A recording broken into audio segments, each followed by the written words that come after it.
Bapak Ibu sudah tahu kan bahwa diri kita ini bekerja apalagi di bidang yang lumayan basah nih. Pengadaan barang dan jasa itu sering dianggap sebagai tempat yang rentan dengan praktik korupsi. Nah, oleh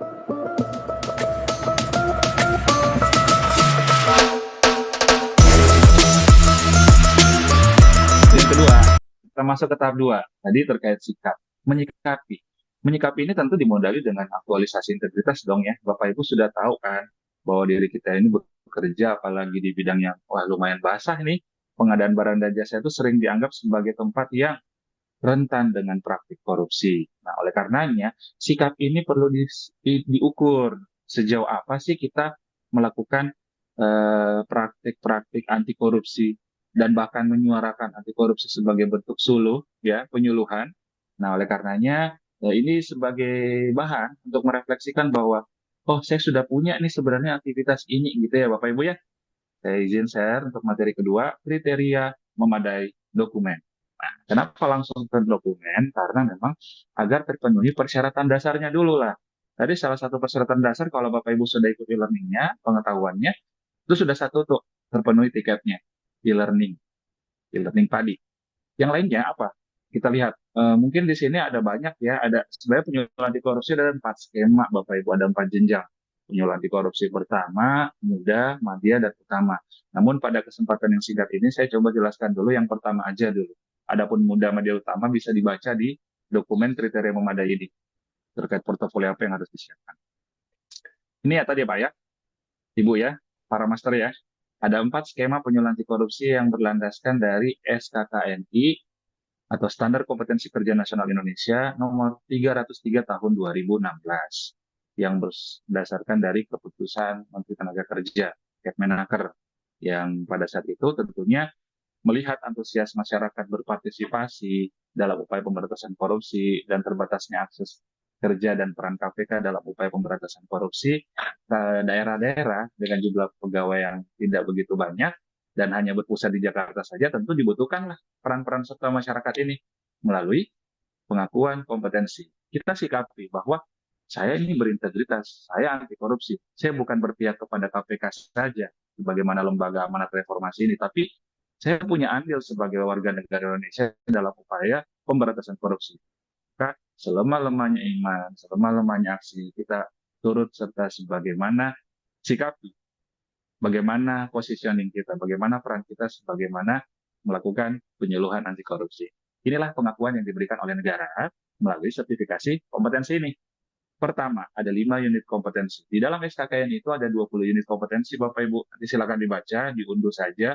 Di sistem itu sudah ada sebenarnya. Kalau Bapak Ibu cari saja di googling, SKKNI nomor 303 tahun 2016, langsung muncullah itu penyuluhan anti korupsi. Nah, yang perlu Bapak Ibu ingat, portofolio yang perlu disiapkan, ada 3 pengelompokan untuk penyuluhan anti korupsi pertama ini. Penyuluhan anti korupsi pertama ini seadanya mereka adalah seorang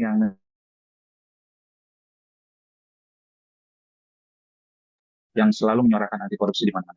Sedangkan muda, ini untuk memahami perbedaannya, selain mereka menjadi seorang narasumber, mereka juga menjadi seorang fasilitator anti korupsi, memfasilitasi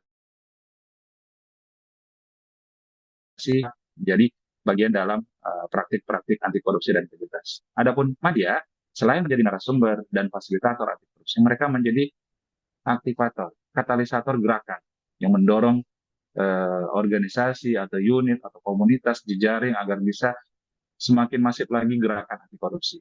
Dan yang terakhir, penyuluh anti korupsi utama selain menjadi seorang narasumber, lalu menjadi fasilitator dan aktivator, tentu perlu ada yang namanya inisiator penggerak program, yang dimana mereka akan melakukan monitoring, evaluasi, sekaligus penguatan kapasitas.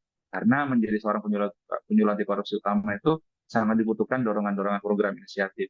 Seperti yang mungkin saat ini Bapak Ibu mengikuti ya program yang PBJ anti korupsi ini ya, melalui Penaksi ini. Ini kan salah satu hal yang bisa dilakukan secara berkelanjutan ya. Dan diharap tidak sampai di sini ada dampak yang bisa di follow up oleh penyelenggaranya, Mas Sastro dan tim. Nah, kurang lebih seperti itu. Untuk pertama, tentunya dibutuhkan 3 hal yang diuji. Integritasnya, mari kita sikapi ya Bapak Ibu ya, ini internalisasi dulu nih. pemahaman materi anti korupsi yang Bapak miliki, secara pemahaman tadi di e-learning sudah lengkapi, tinggal bagaimana membuat menjadi materi. Dan yang ketiga, keterampilan dasar menyuruh anti korupsi. Nah, dari sinilah Bapak Ibu, kita melihat pengalaman kita selama ini. Adakah dokumen-dokumen ini? Kalau yang terkait integritas, saya percaya kalau Bapak Ibu yang bekerja di instansi, ada yang namanya fakta integritas, atau surat pernyataan, atau referensi testimoni yang bisa dikonfirmasi langsung berupa audio, tertulis, atau video ke atasan langsung, itu luar biasa. Berarti Bapak Ibu secara integritas sudah dinilai. Memang profesional bekerja dalam menjaga integritasnya. Lalu yang kedua, perlu ada pengakuan. Menuliskan cerita pengalaman integritas pribadi, baik dalam hal mengakui kesalahan, berkomitmen tidak mengulangi, dan menegur orang apabila ada yang melakukan pelanggaran integritas. Kurang lebih seperti itu ya saya, pengalaman dalam dunia latar belakang kita masing-masing. Nah, yang kedua, untuk pemahaman materi dibuktikan dengan materi penyuluhan anti korupsi dasar. Itu ada 10 topik ya Bapak Ibu ya, nanti bisa dilihat di sini apa saja, dan itu bersumber dari ACLC tadi, di e-learning tadi. Bahannya sudah ada semua, tinggal dikembangkan menjadi bahan materi atau paparan. Seperti itu kurang lebih. Nah, keterampilan dasar menyuluh ini, saya yakin Bapak Ibu kalau yang sudah sangat sering berorganisasi, bekerja di institusi yang rapi dengan dokumen administratif, ini hal yang standar. Menyusun perencanaan penyuluhan, pengorganisasiannya, lalu kita lakukan praktiknya, dan didokumentasikan berupa video, lalu evaluasi, bagaimana kita mengevaluasi kelompok sasaran yang telah kita suruh, baik dari pengalaman yang mereka dapatkan dan pengetahuan secara komprehensif. Dan yang terakhir, laporan kegiatan penyuluhan dari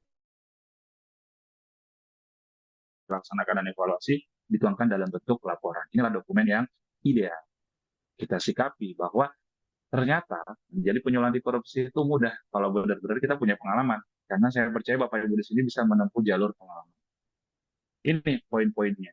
Esai integritas kurang lebih ini yang dibuat. Kalau yang testimoni tadi tidak perlu ada standar, yang penting formatnya bisa berupa surat pernyataan, fakta integritas, testimoni tertulis, ataupun rekaman audio ataupun video, itu bisa. Poinnya kurang lebih menceritakan tentang pribadi, sosok pribadi Bapak, Ibu, para master ini. Nah, kalau esai, Bapak Ibu yang menceritakan pribadi pengalamannya dari 6 pernyataan ini yang harus dijabarkan dalam bentuk esai. Lalu yang terkait materi dasar, itu tidak berupa slide presentasi saja. Silakan Bapak Ibu sangat fleksibel. Kalau ada yang sudah pernah bikin videonya, atau dalam bentuk posternya, infografis, atau ada mungkin yang sampai sudah membuat jadi buku, dan lainnya, itu sangat mungkin. Silakan dikembalikan kepada pengemasan para calon paksi ini, calon penyuluh anti korupsi. Ini 10 poin itu Pak, Bu, Bapak Ibu, para master. Mulai dari dasar hukum pemberantasan korupsi di Indonesia sampai dengan referensi role model negara, daerah, institusi, atau instansi maupun individu yang anti korupsi. Ini semuanya bahannya sudah ada di learning-nya Bapak Ibu, jadi tidak sulit sebenarnya. Atau mungkin Bapak Ibu sudah punya pengalaman menyusun materi ini, ya tinggal gunakan yang sudah ada. Nah, ini tadi terkait perencanaan, poin-poin yang ada dalam dokumen tersebut minimal ini.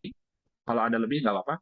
Jadi jangan kurang dari ini Bapak Ibu ya, sebaiknya minimal seperti itu konten dokumen yang memuat ini. Ya, dibaca saja ya nanti ya Bapak Ibu ya. Pengorganisasian pun demikian, kita sudah siapkan semacam poin-poinnya. Template-nya tidak diberikan karena memang ini sangat fleksibel dan dinamis dalam bentuk pembuatan dokumen bagi setiap calon peserta sertifikasi ya Bapak Ibu ya. Jadi kami kembalikan bagaimana Bapak Ibu menyikapinya ya. Buatlah dokumen yang berkualitas. Lalu rekaman penyuluhannya, dimulai dari pembukaan, menyampaikan materi sampai dengan penutup, apa saja yang dilakukan saat pembukaan, penyampaian materi, sampai dengan penutup. Begitu. Lalu evaluasi. Evaluasi itu kita buat 2 level ya Bapak Ibu ya. Kalau yang level pertama itu terkait bagaimana pengalamannya, responnya mereka terhadap proses kegiatan penyuluhan ini, sedangkan level 2 terkait knowledge-nya, pengetahuannya yang mereka sudah dapatkan, kita buatkan semacam pretest, post-test mungkin, kuis mungkin, dan seterusnya. Itu hal yang bisa kita siapkan. Lalu terakhir, semua yang sudah dilakukan dilaporkan dalam bentuk dokumen laporan kegiatan. Semudah itu ya Bapak Ibu ya. Mungkin kalau Bapak Ibu mau membaca lagi untuk mudah, saya tidak mau menjelaskan semua, takut nggak cukup. Nanti bisa dibaca dan ditanyakan. Intinya ini perbedaannya tadi itu. kalau menjadi penyuluh anti korupsi pertama sebagai narasumber dengan 8 dokumen tadi yang perlu disiapkan. Kalau muda, selain 8 ada tambahan lagi 7, jadilah 15 dokumen. Nah ini ya, saya sekilas saja Bapak Ibu ya, ada 6 hal yang diuji kalau penyuluh anti korupsi muda. Selain 3 tadi, ditambah dengan keterampilan memfasilitasi cara berpikir kritis terhadap masalah korupsi, ini kemampuan fasilitator ya, pemahaman materi anti korupsi lanjutan, dan keterampilan pendukung. Nah ini tambahannya. Ini silakan nanti bisa dibaca. Lalu kalau untuk Nadia, nah, saya next ya Bapak Ibu ya, mohon maaf. Ini kalau pusing, ini soalnya bulan puasa ya Bapak Ibu ya, masih fresh mudah-mudahan pagi-pagi ini.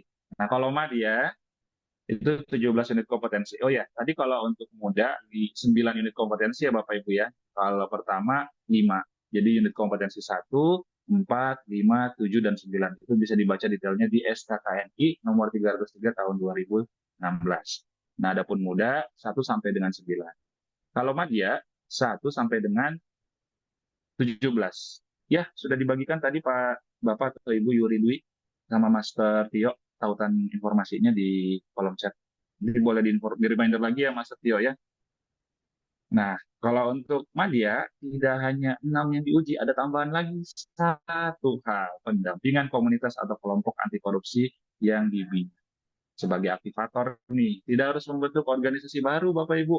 Kalau yang sudah ada pun kita bina dan kita aktivasi anti korupsinya, kita aktivasi integritasnya, itu jauh lebih baik dibanding kita membuat hal yang baru. Seperti itu ya Bapak Ibu ya. Jadi sudah punya masa nih, sudah punya orang-orang, tinggal bagaimana kita insersikan atau kita terapkan anti korupsi seperti layaknya sekarang di PBJ gitu ya, PBJ anti korupsi. Nah, kalau untuk utama, maaf ya Bapak Ibu ya, saya skip dulu ini karena banyak, tinggal dibaca ini karena sifatnya materi ini panduan, tinggal disikapi oleh Bapak Ibu, tadi pengetahuannya tinggal dipelajari melalui learning, kalau untuk portofolio disikapi dengan melihat dari yang selama ini Bapak Ibu lakukan, pengalaman yang sudah dijalin. Nah, untuk utama, paket lengkap, 20 unit kompetensi. Nah, apa saja? Tentu ada 8 hal yang diuji ya Bapak Ibu ya, lengkap nih. Apa tuh tambahannya? Yaitu monitoring, evaluasi, dan fasilitasi program anti korupsi. Nah, fasilitasi program anti korupsi ini adalah berkaitan dengan penguatan kapasitas. Sebagaimana kita kalau melakukan kerjaan atau program, tentu dong dapat dilakukan monitoring dan evaluasi apakah program tersebut berjalan efektif atau tidak. Kalau efektif berarti berhasil. Kalau tidak efektif berarti apakah diganti atau perlu ada penguatan kapasitas. Yang berhasil perlu ada yang namanya penguatan kapasitas, baik individunya maupun uh, organisasinya, kelompoknya, sehingga terbangun jejaring-jejaring sinergi antara kelompok satu sama lain agar membangun ekosistem anti korupsi. Ini kan luar biasa ya Bapak Ibu ya. Kalau kita bisa melakukan ini, oh, hebat. Berarti saya tidak perlu meragukan lagi sikap Bapak Ibu, sikap anti korupsinya, sikap integritasnya, sehingga bisalah kita terampil menjadi penyuluh anti korupsi.